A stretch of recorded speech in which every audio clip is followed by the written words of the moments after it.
Buongiorno a tutti e benvenuti a una nuova puntata di Pillole di Napoletano. Oggi parleremo di un'offesa che ormai si sente molto raramente, ma con cui si indica molto pesantemente una donna in napoletano. Il termine in questione è Janara, con la I lunga. E con il termine Janara si intende sia la strega che la fattucchiera, che una donna plebea, brutta, addirittura anche una razza di coleotteri della famiglia dei Longicorni. Il termine deriva dalla divinità pagana Diana, quindi la seguace di Diana è diventata Janara. È un termine che si usa tantissimo ancora oggi, nel 2018, per indicare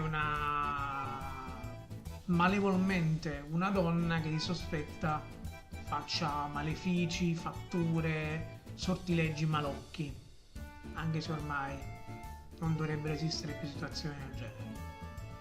Detto questo, io vi saluto, vi ringrazio per l'attenzione, vi rimando a una prossima puntata di Pillole di Napoletano e, come si dice sempre a Napoli, ciao Brim!